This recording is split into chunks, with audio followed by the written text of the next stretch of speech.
this tractor here, the previous owner told me that when you lifted the hydraulics up, sometimes they raised, sometimes they didn't. He said you'd fiddle around with it, the linkage wouldn't work, so they ended up putting it on a pump for 1500 hours. The last 1500 hours it was on a pump. But we are going to pull the gearbox off, but I thought since the hydraulics weren't working, it's a different job pulling the hydraulic pump and that out with the gearbox on compared to with the gearbox off. So what we'll do, I've done a bit of the preliminary work, so we'll just start off. I've actually taken the split pins out just to speed things up for the video a bit. So we need to remove the pins for the rear linkages.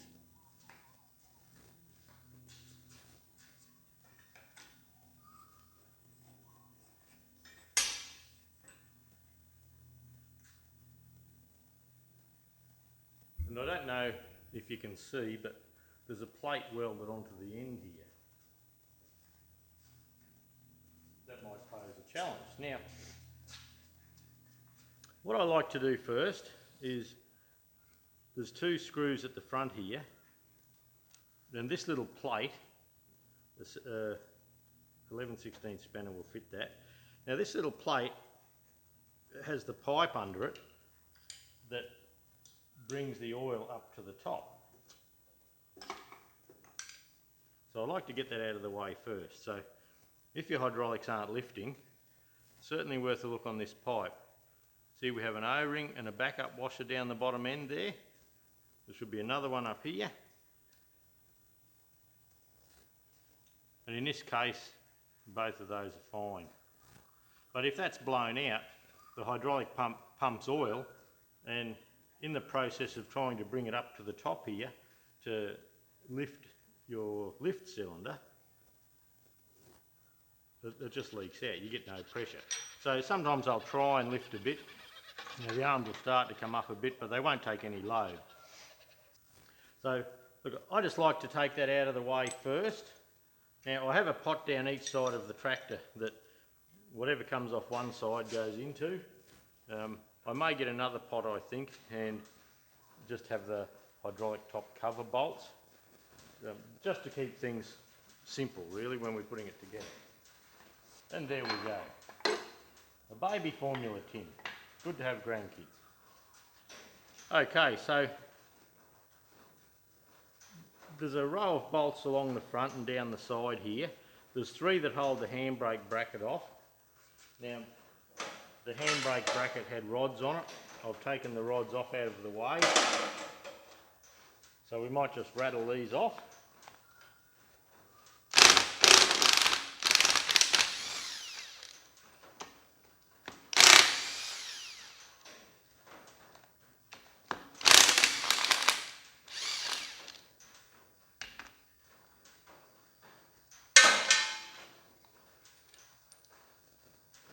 So we have the three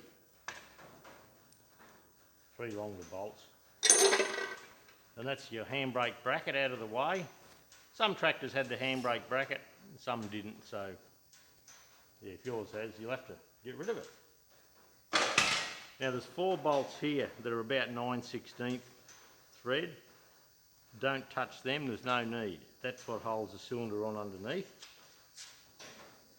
You'll have to rattle these other ones off.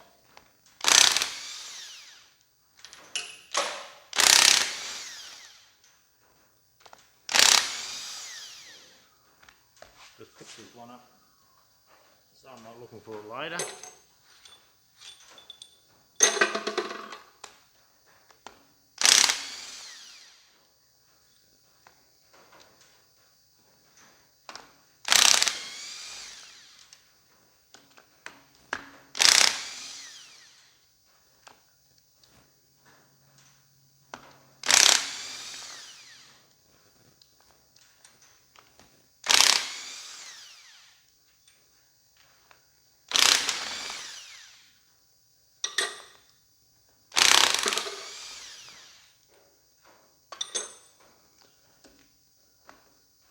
I'll take the pins and put them in the tin as well. We'll probably put new ones in.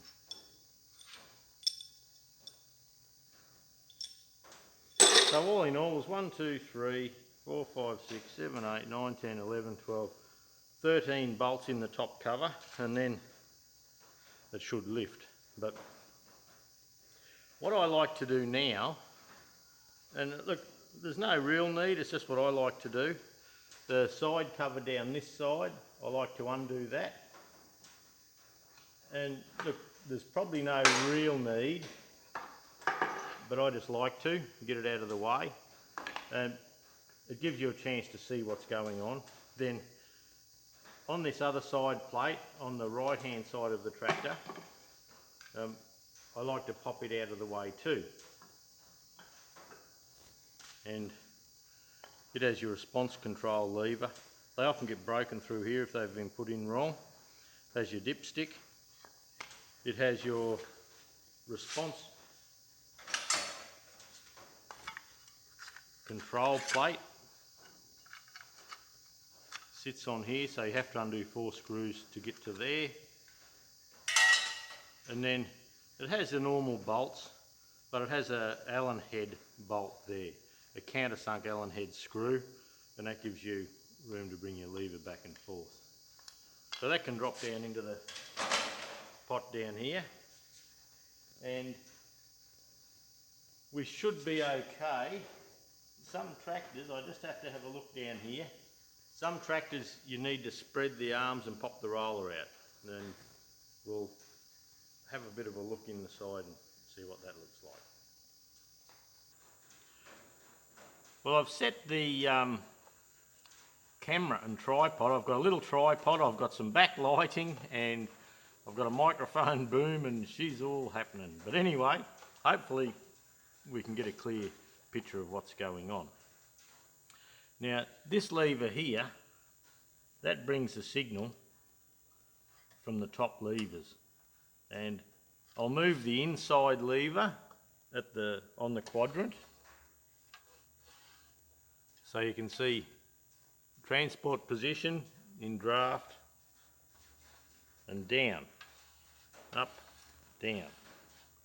Now the outside lever, sorry, that was position control, sorry. Now the outside lever, your draft control, as you bring the lever forward, it goes into the lower position, and as you bring it back, comes into the raised position. So, and it's worth doing that just to know that the levers up top are actually working this lever. Now, this bar here with the roller, that is on your hydraulic pump. So if your hydraulics aren't working, or you'd like to see if it's something up the top or whether it's something down on the bottom end further, sometimes with the tractor running, you might have to put the bottom bolt in the bottom hole down here out of your view to stop the oil coming out, but you can run it and you can move that by hand. And there's a couple of adjustments which we'll cover later. I'm not 100% sure exactly where they go just at present. I need to read up on that a bit better. But if you look down the bottom here, you can see a rod that comes down, it's got a bend in it, then comes up again. That should not have a bend in it, that should be nice and straight. So what that tells us is that at some stage in this tractor's life, someone has tried to lift the top cover off without knowing what they've been doing really. Now, if we look in and look at this roller here, the top cover will come up, but it won't come off because that roller will keep it there. So if someone at some stage has tried to lift this top cover off, they've given her a fair old heave-ho to get that off, and they've come a gutser. It hasn't quite worked for them. Now this roller,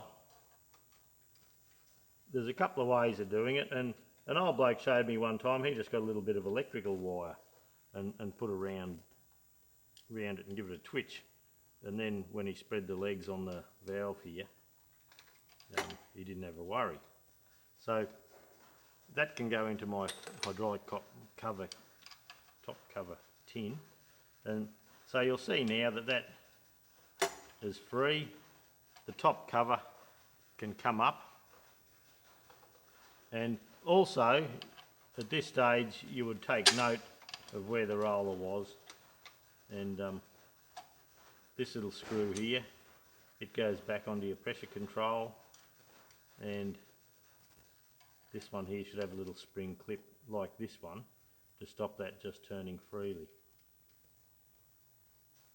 But anyway, that's something we can look at as we get closer. 3, 2, we'll just go around the other side and show you what's in there. Now, the top cover's still on. I'll zoom back out. The top cover's still on, as you can see. I've taken the cover off the other side. I've got no backlighting now. But when I look in there,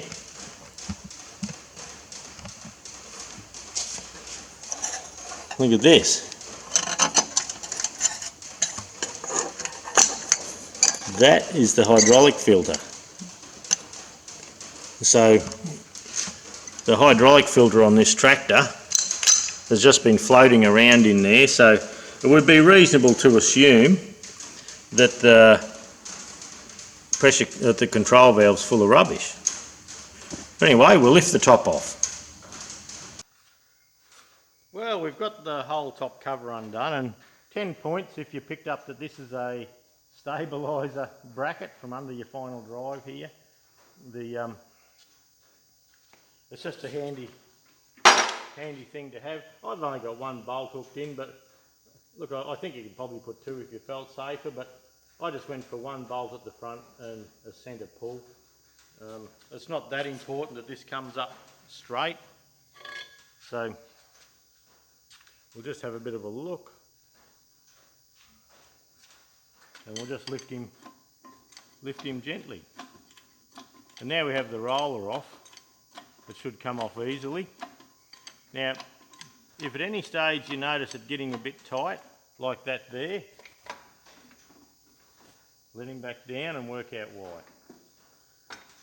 And it can be just something catching.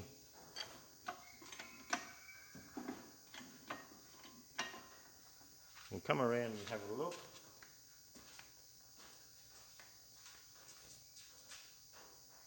That looks okay.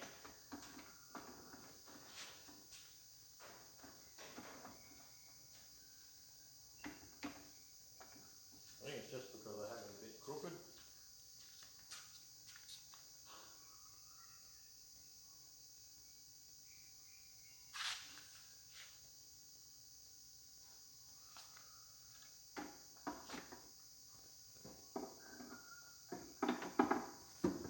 There we go.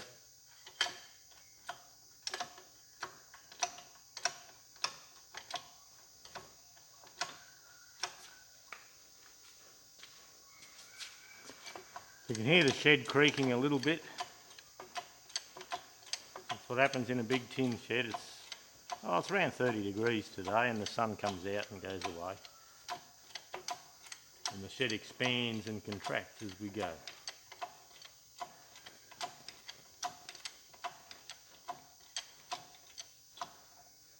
Right, we're nice and clear there. I'll just take this out of the way for the moment.